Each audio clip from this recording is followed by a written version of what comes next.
الحمد لله رب العالمين والصلاة والسلام على خير الأنبياء والمرسلين نبينا محمد صلى الله عليه وسلم وخليل الله ونسأل الله سبحانه وتعالى أن يجعل هذه المحاضرة حجة لنا ولا حجة علينا يا رب العالمين. السلام عليكم ورحمة الله تعالى وبركاته. الحمد لله أحسنتم جزاكم الله خير.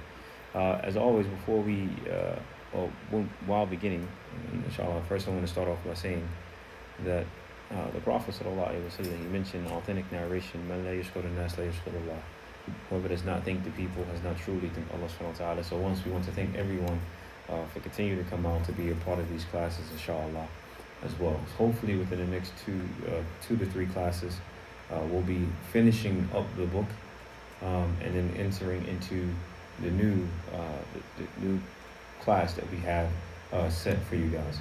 Today we're going to be talking about what is, as you can see on the board here, we're going a little bit in more detail about the origins of what? The origins of magic, the origins of sihr. Alright. Now, we spoke initially several times about what is Tawheed, what is shirk, the different types of shirk, right? Which is Abdul Samad, how many types of shirk? Shirk Akbar and Asghar. We have the major form of shirk, and we also have the minor form of shirk that we have to be aware of. And then we also spoke about as well the reward of Tawheed, وَمَنْ يُكَفِّرْ مِنْ ذُنُوبٍ وَمَنْ دَخَلَ جَنَّةَ بِغَيْرِ حِسَابٍ وَلَا عَذَابٍ وَإِلَى آخِرِهِ. We spoke about all these particular things, but now we're actually getting into topics that most people today, honestly, they fall into, believe it or not. And as is mentioned in Surah Yusuf, in chapter 12, verse 106, وَمَا يُؤْمِنْ أَكْثَرُهُمْ بِاللَّهِ إِلَّا وَهُمْ مُشْرِكُونَ. And most of them only believe in Allah, or they not believe in Allah, except that they are doing what? They are committing shirk at the same time. And a lot of people, they have that belief in Allah subhanahu wa ta'ala. Yes, they say that they believe in Allah. They say these particular things. But they're not aware, or they're negligent of the fact that they are actually doing certain things at the same time that nullifies or that goes against their tawheed that they have. Alright, so we want to talk about that, inshallah, as well. Being that we're talking about this particular topic, when you talk about sihr, right? And when we talk about magic, I just want to say at the onstart, we're not talking about like magic that you see on TV, abracadabra, Harry Potter, or nothing like that, alright? We're talking about real sihr, real black magic, alright? And we're going to explain what that actually is in detail. But when we talk about these particular things, it needs you to understand that this is all considered to be also dealing with ilm al-ghayb, the knowledge of the unseen. And Allah subhanahu wa ta'ala orders us to believe, a part of our faith is to believe in the unseen. Very quickly, I want everyone to go to chapter 2, verse 3 of the Quran. Chapter 2, verse 3 of the Quran. Who knows it? Surah Al-Baqarah, Alif Lam Mim, ذَلِكَ الْكِتَابُ لَا رَيْبَ فِيهِ. A guidance for those for muttaqeen. الَّذِينَ يُؤْمِنُونَ بِالْغَيْبِ. Allah says, from the very beginning from the Quran, a part of a person's belief, being muttaqeen, from those who are considered to be muttaqeen, one of the first things that he says is what? In the beginning of the Quran is what? That they believe in the what? The ghayb, the unseen. And also we see that this believing in the unseen is a matter of testification of our faith. So we're actually going to be going into detail as far as what is sihr, what is true magic. All right. Before we actually go in further detail, I need to say at the onstart as well that the scholars of Islam have mentioned that there are two types of sihr. There's two types of magic. You have that which is haqiqi, all right, that magic that actually can affect a person, right? يؤثر في قلبه أو أبدانه أو يمرضه أو يقتله والآخر ونسأل الله العافية والسلامة. You have black magic that actually affects the person, can affect the heart, can affect the body. They become sick from it or what have you. Then you have takhayyuri, that which basically affects a person's intellect, their mind, and they start to imagine certain things. But we're not going to go into further detail. We just want to mention that from the onstart. What we're going to do here is within the duration of this class, we're going to be speaking about these four things. Can someone read the first one?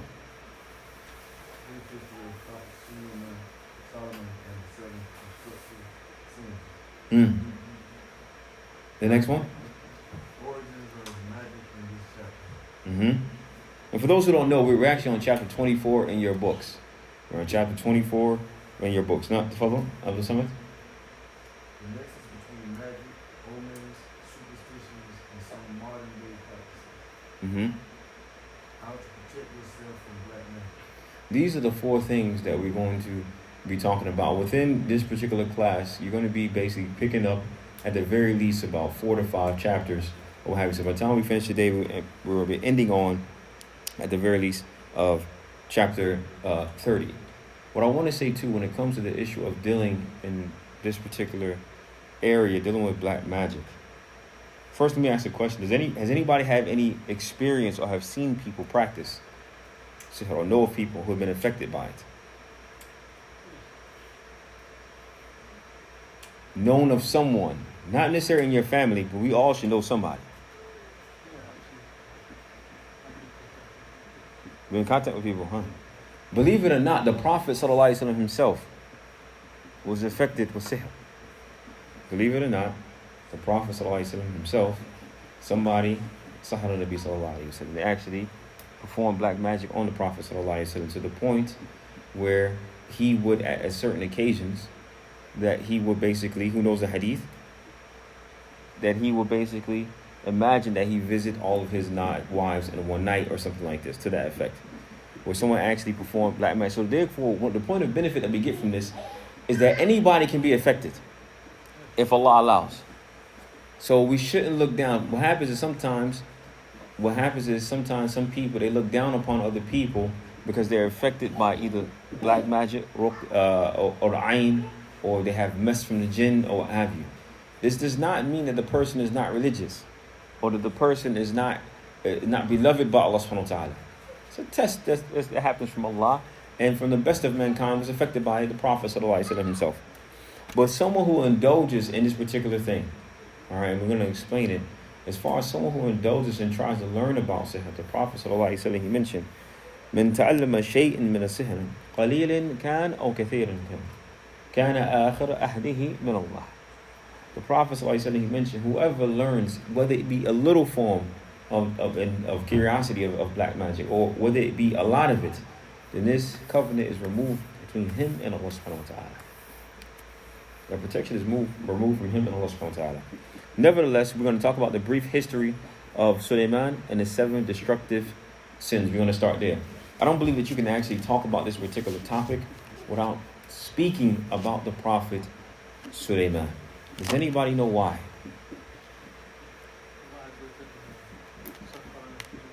I want everyone to go to chapter 38 of the Quran, verses 35 to 37. If you have a phone, you can use it or not. If you memorize it, that is fine as well. Chapter 38, verse 35 to 37. Allah subhanahu wa ta'ala, he basically will give some of his prophets certain things that they ask for. It's mentioned one narration that we give them one thing that we ask for. And his Prophet Sulaiman said he asked Allah subhanahu wa ta'ala for something. And we're going to find out what he asked him for. In chapter 38, verse 35 to 37. Who has it? Said, my Lord, forgive me and grant me a kingdom such as will not belong to anyone after me. You are the restorer. Right? So Prophet Sulaiman asked Allah subhanahu wa ta'ala for a kingdom, for something that no prophet, nobody else can have after him. Right? And so what are the things that he asked for? Who knows? Well, this is what he asked for. What are the things that Allah gave him? It's mentioned, there's 3 things that Allah gave him. One of the things that Allah gave him was the power over the wind. Where the wind would carry him the distance, is mentioned in one eye, distance of a what? Who knows? About a month's span. That he can travel that far. The Prophet Sulaiman had this in the morning and also at night, which covers about the distance of a person traveling for 2 months.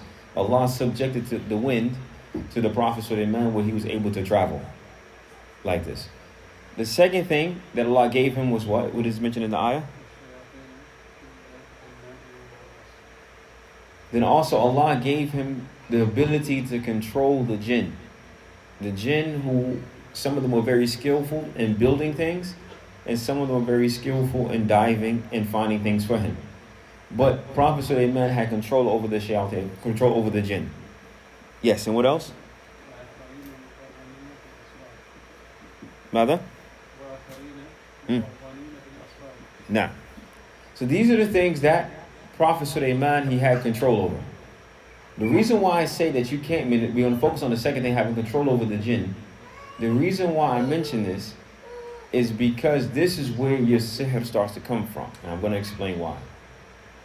Some of the people during that particular time, they used to ask, how was it possible that Prophet Sulaiman had control over the jinn?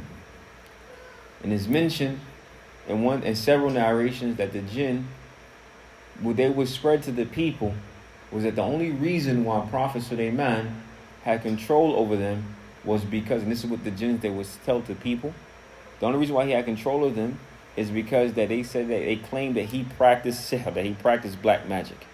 Now obviously this was a lie against Sulaiman.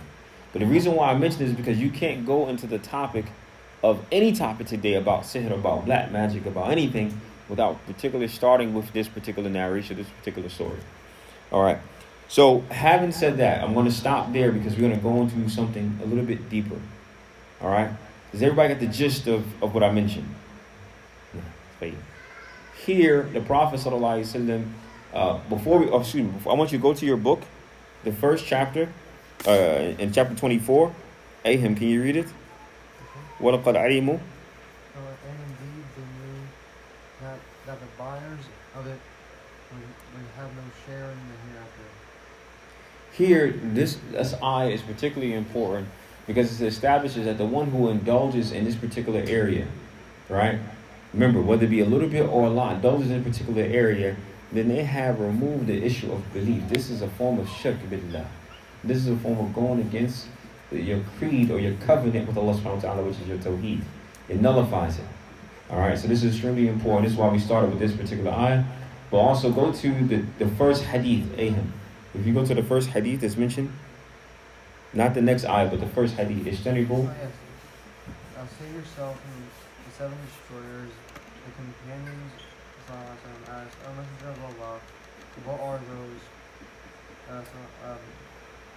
He said, Alright, stop here. The seven destroyers, I want everyone to look at the screen. The seven destructive, deadly sins. Islam, Ishtanibu sab'a mubiqat. As the Prophet ﷺ mentioned. That save yourself, Ishtanibu, to stay away from it. Stay away from seven destructive, deadly sins. And we're going to explain some of these. I want you to contemplate, first and foremost, is there a difference between sins? Is there a difference between major sins and minor sins? Yes or no? I'm asking a question. Yes, you say yes. What is the difference? Some have more gravity to them than others. Okay. The minor sins might allow you to forgive the major sins without Tawbah. Mm. Or the major sins must be like repenting for Tawbah. Play it. Must. So I want everybody to understand these few things. Major sins, the only thing that removes major sins is Tawbah. Sincere repentance to Allah. So for an example, when you read hadith that say, for an example, if you meet your brother, for example, Ibrahim, I shake his hand, what happens? Sins fall off. Are this major sins or minor sins? Minor. These are minor sins. If a person, for an example, fasts this particular day, wherever that day may be, then all his previous sins and his future sins are forgiven. These are talking about minor sins. The person who makes wudu, when the sins fall off, these are talking about minor sins. The only thing that removes the major sins is tawbah. Asking Allah for what? For forgiveness. Another thing, the difference between major sins and minor sins is that if it is a major sin, one of the ways you can tell it's a major sin is that the punishment has been mentioned either in the Quran or the Sunnah. or is connected to the fire. For an example, who can give me an example? Where a punishment has been mentioned explicitly in the Quran or the Sunnah, or this particular sin is connected to the fire.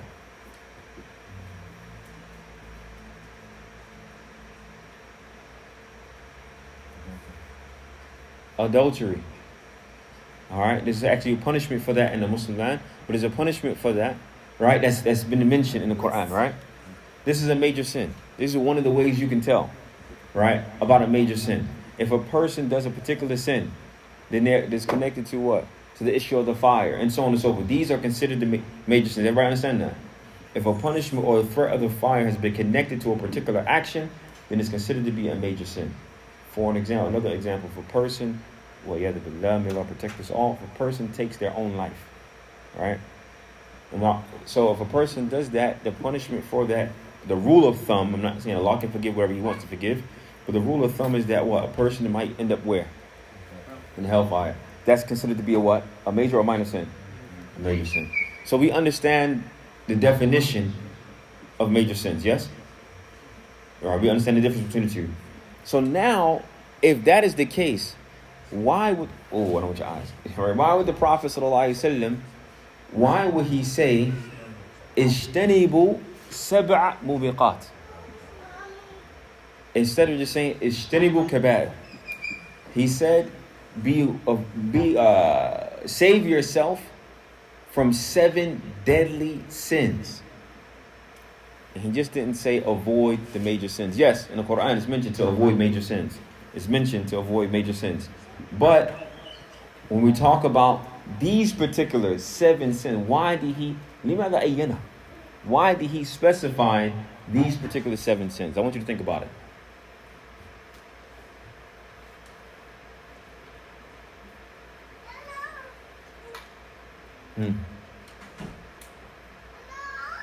Let's start here. Are these sins that you're looking at, are they major or minor sins? They're major sins.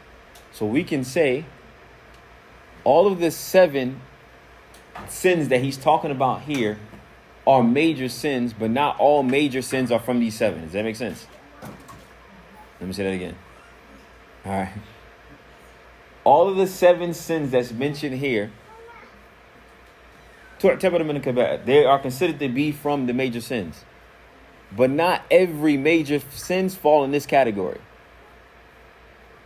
Does that make sense?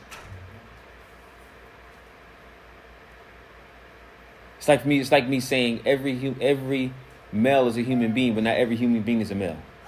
It's like me saying that. So again, all of the 7 sins here are major sins, but not every major sin falls in this category. Please.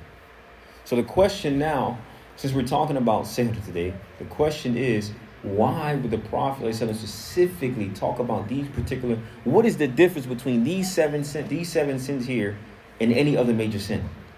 I think this is those sins are related to the brokenness, the right of the human being.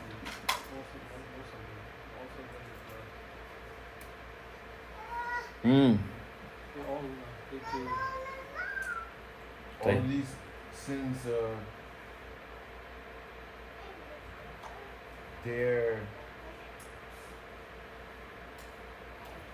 all of these sins are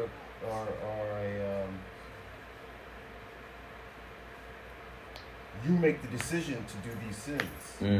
Each one of these sins, each one of these, like, I don't want to say, because that goes to the murder too, but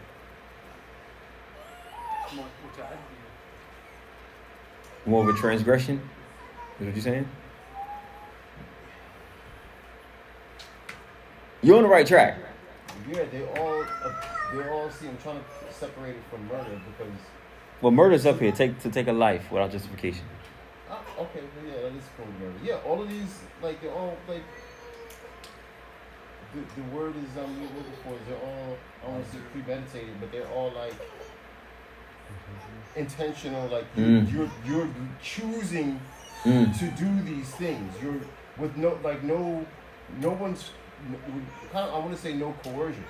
Like it's you're making the decision to turn your back. You're making the decision to use black magic. You're making the decision, shirk.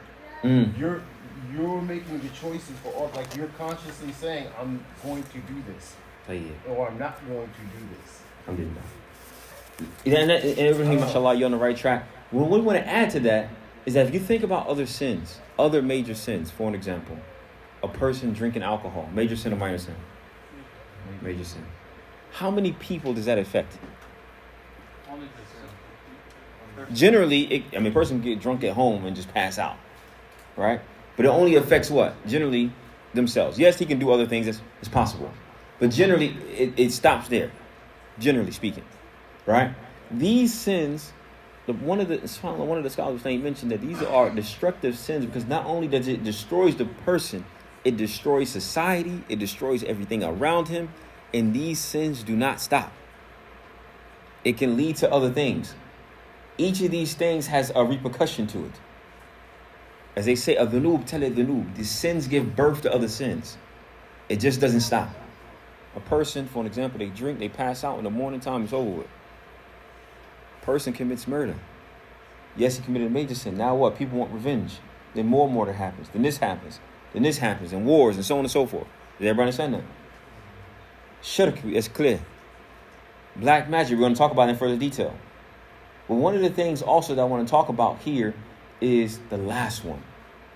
This is extremely important. To accuse chaste women of immoral acts. Why would that be a destructive sin?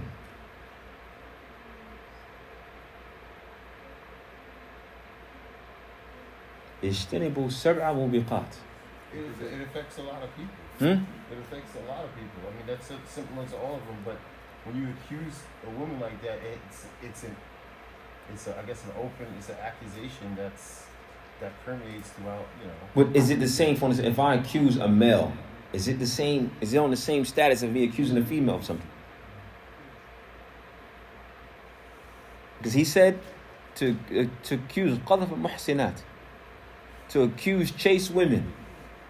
Because in the culture of Islam, no one would get married of that woman. They accuse her like the shot. It's a heavier accusation for a woman, but I think that's even outside of Islam, right? A lot of people, or you defend my honor of my sister or my, like it was a huge offense for women in general. Absolutely. But if a man has involved in a past, it can usually, I don't want to say it's looked over, but it's still it's looked at differently. As a woman who has had a past, or whatever the case may be, multiple parts, whatever it is, it's not looked the same. She might not be able to get married. She might be this and so on and so forth. They look at it differently. So here, not only said this is why especially a person's honor, a woman's honor is sacred in Islam. A woman's honor is sacred in Islam. And this is extremely important for people to understand. Not only is a person's honor in general is sacred, but haqq al-mar'a, the right of the woman, her honor is extremely sacred. Because then again, she is the origin of what? Of generations to come from her and so on and so forth. You cut all of that off by what? By an accusation. And honestly, people are quick to believe something negative about you before they believe anything positive about you. Even without proof, people have a tendency to believe anything negative prior to just even accepting it. It can be something could be so far-fetched, but it's as negative, people would apply it to you prior to believing something that is positive about you. Mashallah, the brother Habib, he came and he gave 1,000. I don't know about that, man. He didn't do that. It's fine. He didn't get no charity. He didn't get no money in charity. But if I said something negative about him, subhanallah, the brother, he did do that. People have a tendency to just lean towards negativity prior to leaning towards something positive. Also, from the customs of the Arabs during the past, they had an evil practice. And this ties in with what? To take the wealth of the orphans unjustly. They had a practice, while I'm speaking, I want everyone to go to chapter 4, verse 19 of the Quran in their phones, if they have it.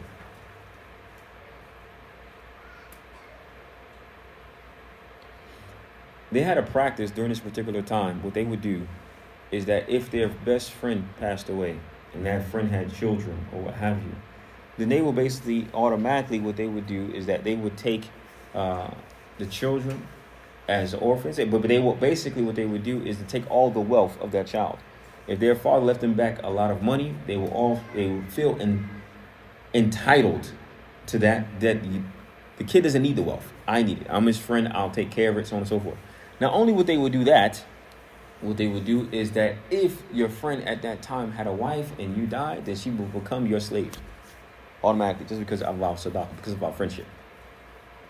That was something heinous that they would do, right? And so this is when Allah revealed this verse in chapter 4, verse 19. What does it say?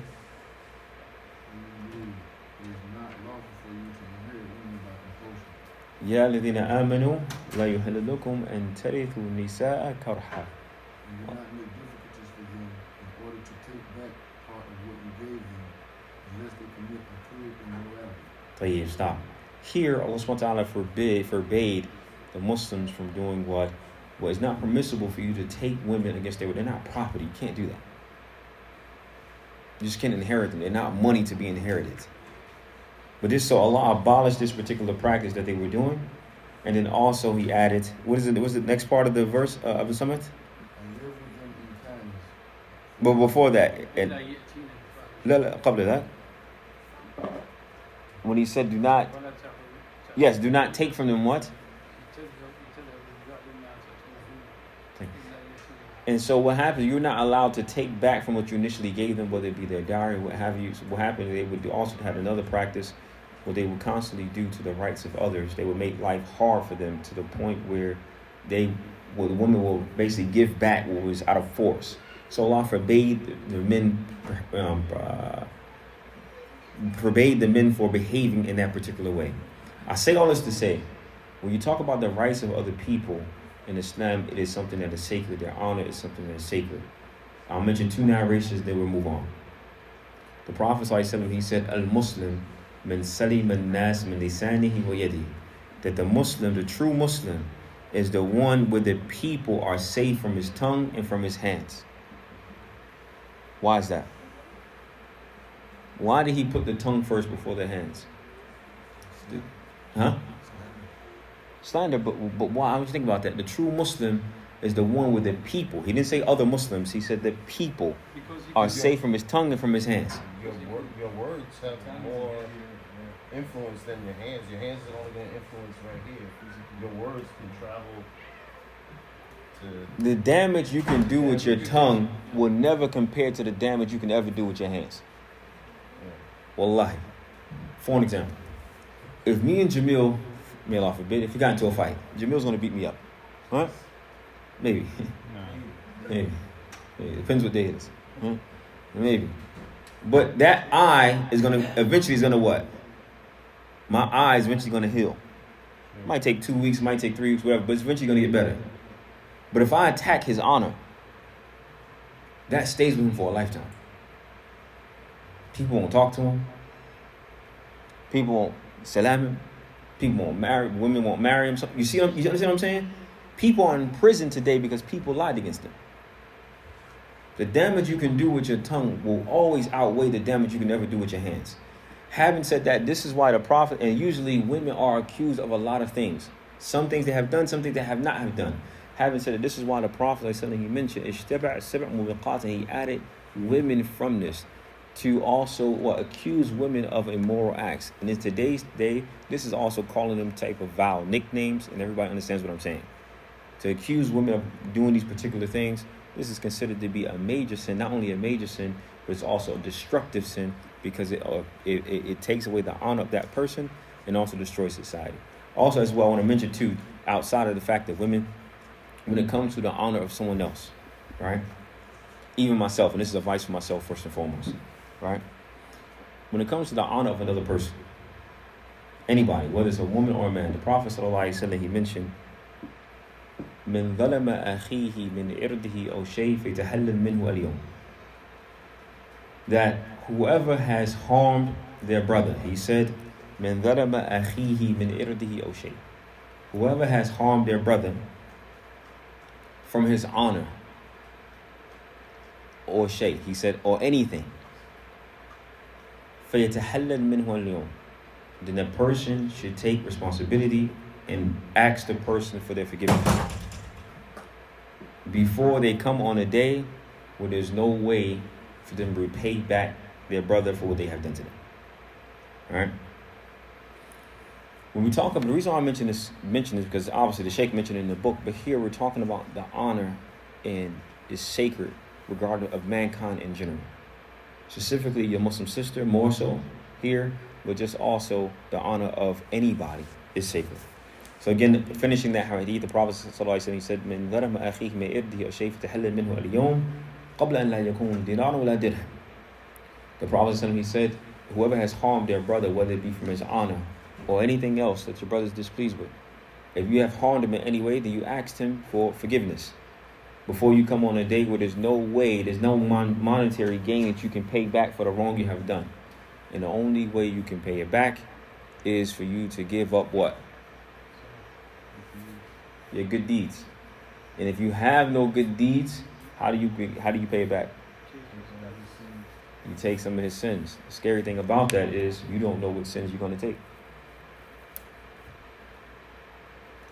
So you can avoid all of this by what? If you have made a mistake, then apologize.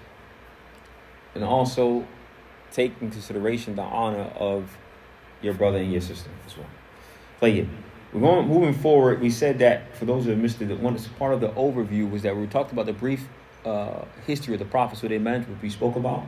We also spoke about is the 7 destructive sins.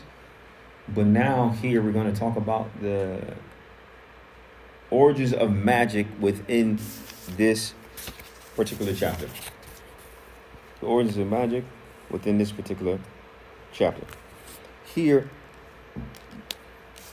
if you go to this particular verse,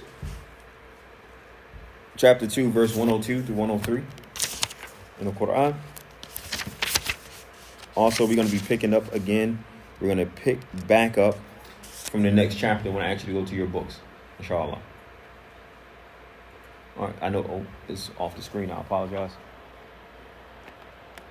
The reason why I started with the story of the Prophet Sulaiman, when we talked about sihr, right? And we said that what? The jinns, why did they start to spread the issue of magic? Can anybody remind me? You mentioned it earlier, a few minutes ago. I remember last week you said so that way when a miracle comes, the difference can be distinguished. Right, that's one of the wisdoms. But generally, Prophet Sulaiman, he had control over what? Yeah. From the things he had control over the jinn. And control over the wind as well. But the jinns, they started to spread amongst the people that the only reason why the Prophet Sulaiman had control over them was because they alleged against him that because he practiced sihr, because he practiced black magic. That was the only reason. And so the people, they felt that if he had this power, then they wanted to have some type of power. So the jinns started to teach the people the issue of magic, which obviously in hindsight, or at another, on the other side of that coin, is that the people are committing what? They're committing what? Shirk. Shirk. It's not a trick question. They're committing shirk. Right?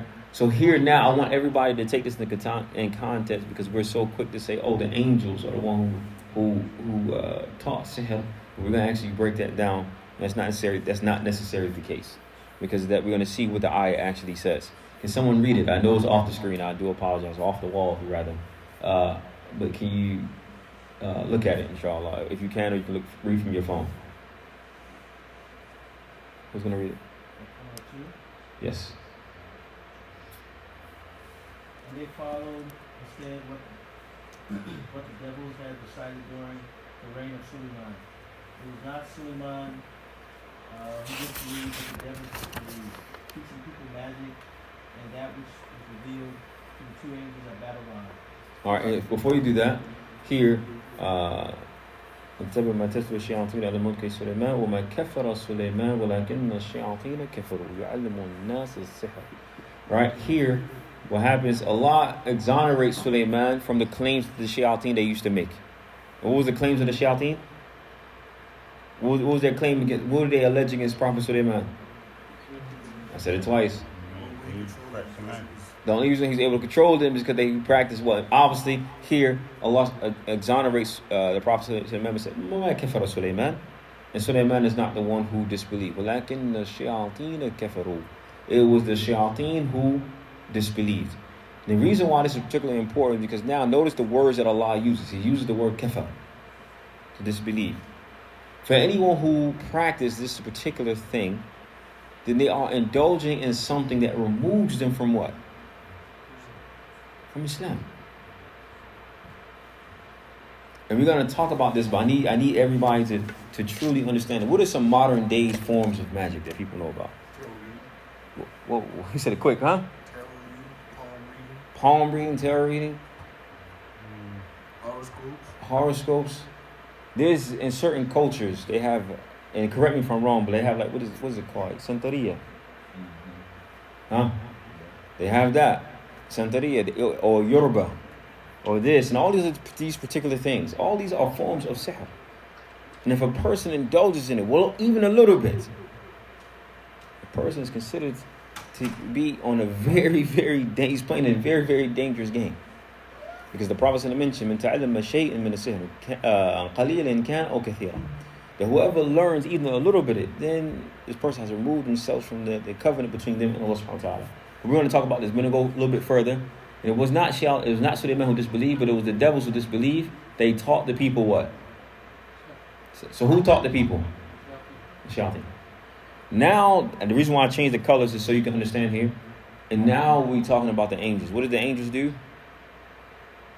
Who can read it? In the red. They did not teach anybody until they had said, "You are a test, so do not lose faith." But they learned from them the means to cause separation between man and his wife. But they cannot harm anyone except with God's permission. All right, stop here. Here, when it talks about, and also with the shayateen is the one who they taught the people sihr. Well, also there's two angels by the name of what? Harut and Marut. And be careful what you read about the issue when it comes to Harut and Marut, because there's a lot of narrations that are lies that allege a lot of, I don't even repeat certain things that they allege against these particular angels. All right? And so nevertheless, obviously that's not the case because the angels are not allowed to disobey Allah subhanahu wa ta'ala at any rate. What happens here is that Harut and Marut, what they taught was also, first and foremost, before they taught anybody, they mentioned what? That we are only a test for you, so do not what? Disbelieve. Here, some of the scholars they mention, when it comes to the issue of what the angels actually did. There's a two-prong to this that I want everybody to understand. One, what they exposed or let the people know of, right, was for the sole purpose of them having the knowledge of what? To be able to stay away from it. Not for them to do what? Not for them to indulge and purchase and practice it. And the reason we mentioned this last week, one of the wisdoms why Allah allowed sihr to become muntashar, to become widespread, Habib, what was the reason? That way, when he came to America, it could be recognizable. Because now, yeah, so what happens now, if Allah sends a prophet, if he sends a prophet who performs a mu'jiza, because the people are well acquainted and they know what magic is, they're able to do what? Tell the difference. There's an old saying amongst the Arabs. They would say, "Araftu shar, la lishar." Right? I knew of evil not for the sake of practicing evil, but for the sake of what? To protect myself. Min la ya'rif shar min khair yaqa fi. Whoever does not know evil from good will eventually fall into it. This is what the Arabs, this is what they used to say, which is true. All right. So nevertheless, this is the case. We're not going to go into too much detail about it because I want to leave some time for questions. We're going to hang it over a little bit. But if you go to the next chapter within your book, chapter 25, the Sheikh, he starts to mention various forms of modern day, or during that particular time, and also in our time today, some examples of modern day sihr. All right, and these are the narrations that's found in this particular chapter that I want you to read. Who can read the last one? We start from the bottom up. There's a reason why. Whoever learns a part of astrology, drawing knowledge from stars, has learned a part of sorcery, magic. Those who learn more are getting that much more sin to their credit. Tayyib. Brothers and sisters, I want to say this from the onstart, and I don't want to rub any feathers here. We can talk about it. But we can't keep doing this. I heard people say, actually, I don't want to marry the sister because she's a Gemini. Or she's a Pisces. Or what's your sign? We don't do that. All right. First of all, we don't believe in it. All right. That's extremely important. All right. So that's number one. And also here, the Prophet has mentioned, whoever learns a part of this, and we're not talking about just the science of just studying stars. It's permissible to study, but for the sake of practicing sihr, or the sake of trying to fortune tell, this is when the problem comes in. All right. And so we got to be very careful, because what happens here, anybody who has these particular practices or anything like, or indulges in it a little bit, there's a particular punishment. We're going to mention that. We're going to mention that particularly. We mention that now. The Prophet ﷺ, he mentioned, whoever basically goes to someone who claims to know the knowledge of the unseen, فَيَسْأَلُهُ, and they asked him, ثُمَّ يُصَدَّقُ, then he believes what they said, that his prayer or her prayer is not accepted for how many days? The prayer is not accepted for 40 days. It doesn't mean you don't have to pray. You still have to pray. But you're not going to get the credit for praying. The reason why this is important, because especially, and I'm going to say this, and I want the youth to understand this too. If we go out, for an example, to like these fairs or whatever the case may be, and we have a good time as a family, that's fine. But if you see someone in the corner that says, okay, we do palm reading, $5. It's permissible to go over there. Somebody say, yeah. No. So the issue just of going and then asking them, I asked them, but I don't believe it. Even the mere fact of you going there, right? And also, or believing in horoscopes, cracking horoscopes, whatever it can be, or someone saying, I went to this restaurant, my fortune cookie said this, and I read the newspaper, my astrology said this morning, so on and so forth. All these things are issues of shirk. You can't do it. And if a person believes in these particular things, or even goes and acts or indulges or in questions about it, then why the prayer is not accepted for 40 days? Why is the punishment that severe? Go on and ask the question. They assume that they know the غيب. Say it again.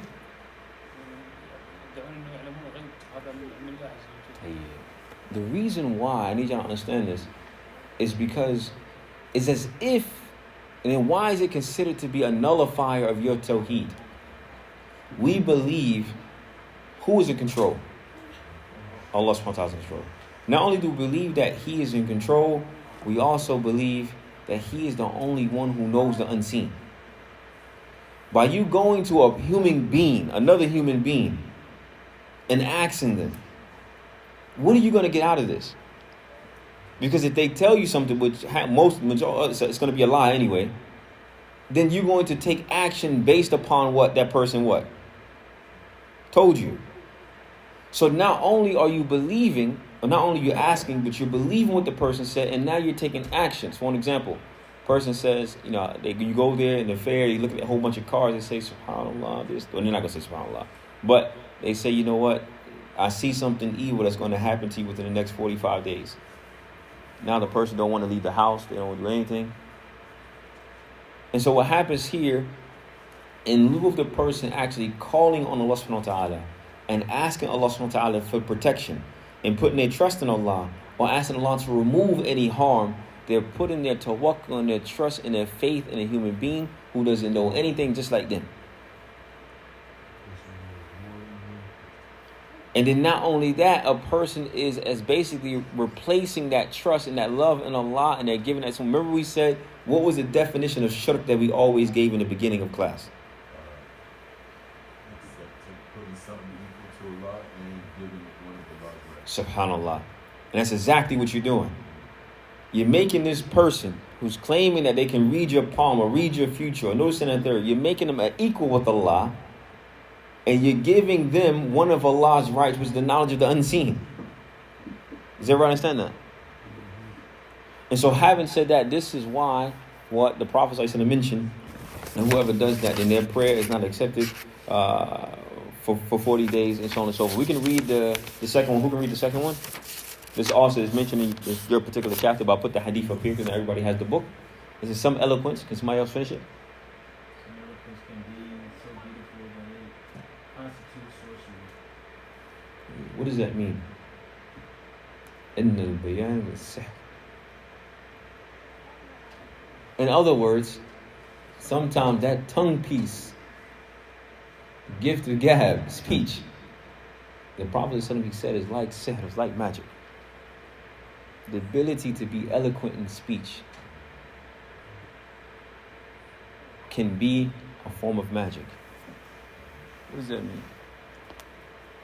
Some people they give a good speech Hmm. and they try to make wrong things right by the way they speak to the people. Subhanallah. الإمام أحمد Hmm. لما سمع أحد المبتدعة Hmm. يتكلم بكلام فبكى Yeah. قال قال إني لا أعلم كاذب لكن بيان سحر Yeah, صح. خطابه صح. Now, you have also, what I want to mention as well, is back on what the Sheikh mentioned here, is that sometimes some people could be so eloquent in speech and they know they're wrong. But because the way they're able to express themselves, then anybody else is so quick to do what? To believe them. The Prophet, as I said, and he mentioned, an authentic narration, he mentioned that I'm only a man just like you. And I rule and I based upon what I hear. So perhaps one of you may be more eloquent in speech than the other. But you know that you're wrong. And you know that you're taking the rights of your brother. فَأَحْكُمْ عَلَى مَا أَسْمَعْ. And I rule only based upon what I hear. But whoever takes the right of his brother, knowing that he's wrong, then I'm only giving him portions of the fire. Having said that, again, a person, when they speak sometimes, knowing that they're wrong, but because they're fasih, because they speak Arabic, because they able to express themselves in a particular way and move the people's hearts in a particular way, then having said that, a person has to be mindful, right? Has to be mindful in what he does. And this is why the Prophet mentioned some eloquence can be like what? Sihr. All right? So we got to be mindful of that as well. Also, when we talk about this particular hadith up top, and we're going to take about five or 6 more minutes, and then we'll wrap it up. Here, who can read, starting from letting birds fly? Letting birds fly to foretell events, and athar, drawing lines on the earth to predict events, and atiyar, taking sight on some object as a bad omen, or al-jib, sorceries. All right, these are basically forms of magic. These are some practices, and the reason why I bring this hadith, these are some practices obviously that was more modern during their particular time, not so much today. But the scholars mentioned here that any form of practices that we do today, right, that resembles these particular things, people who claim to know your fortune, let me read your palm, let me do this and the third, do this, all the particular omens and superstition, all these things are coupled with these particular things. And if you go and you start believing this stuff, as if a person is replacing their tawakkul in Allah, their trust in Allah, their faith in Allah, and they're giving it to someone else. So all these things are considered to be shirk. The reason why we're going over this is because it's especially important when we out with our families. All right? It's when we talk about your astrology or what have you, all these particular cases. We have to understand that these things goes against also the foundation of Tawheed. I remember, I'll tell a quick story. Again, I remember I was in New York, and there was a particular sister that wanted to marry her brother. And the sole reason why she refused to marry the brother, or before she married him, she had to know what was his astrology sign.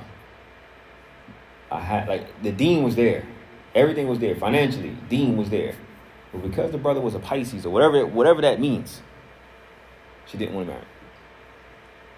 Is that permissible? The Prophet ﷺ, when he mentioned whoever comes to you, you're pleased with their deen and their mannerisms, and do what? Marry them. He didn't say whoever you please their manner this, and they also line up with your sign. We can't do that, right? And that goes against Islam. It goes against the Sunnah. Goes against everything we believe in. And that's number one. Also, we're going to end the class with this particular thing as well. We spoke about how to protect yourself from what? As if from Sahel. I'm going to speed it up to the battery's going to die as well.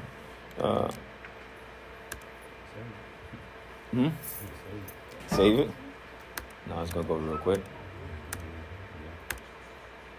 But also number one. Who can read number one?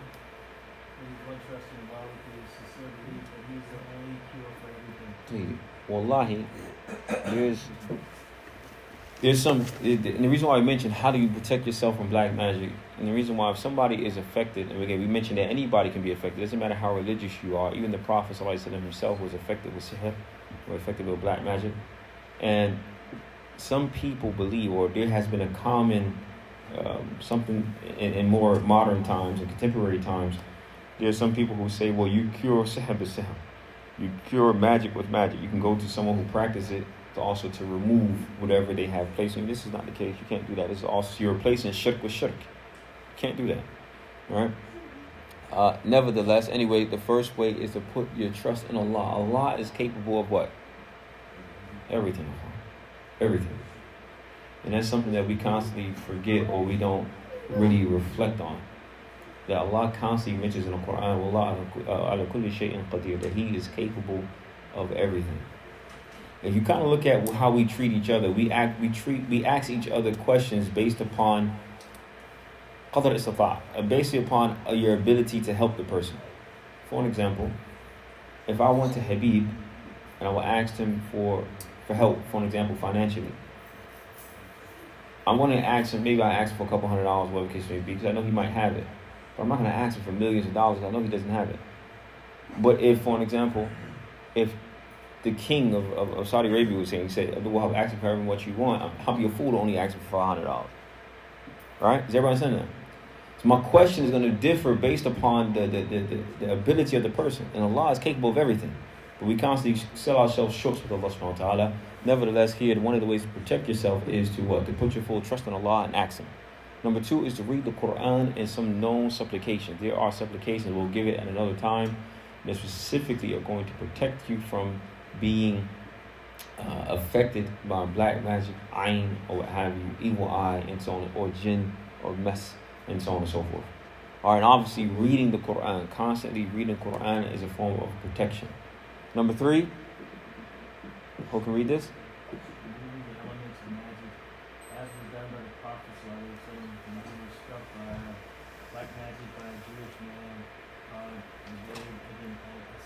If a person has the capability to know where this particular thing is at, and we'll go on that at a later date, then for them to actually remove it if they have the capability of doing so.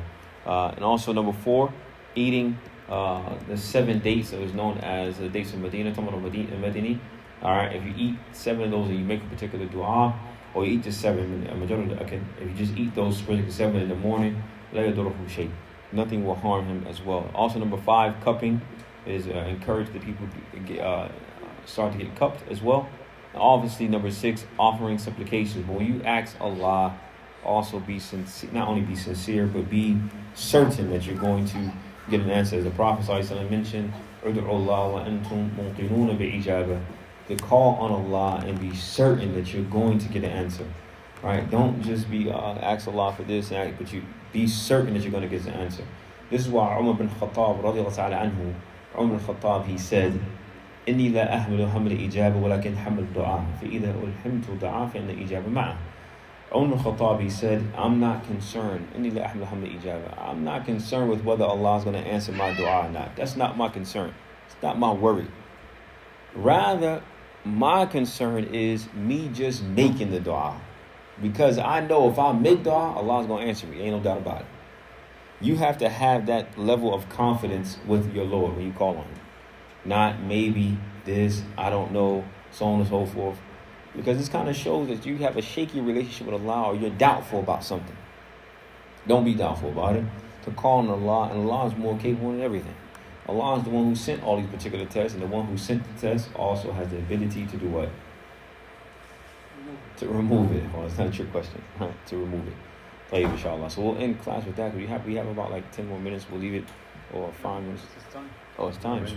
Huh? That's When many times you get to the end. طيب إن شاء الله عفوا. طيب سبحانك اللهم وبحمدك أشهد أن لا إله إلا أنت أستغفرك وأتوب إليك. السلام عليكم ورحمة الله تعالى وبركاته. With that being said, every week we're losing about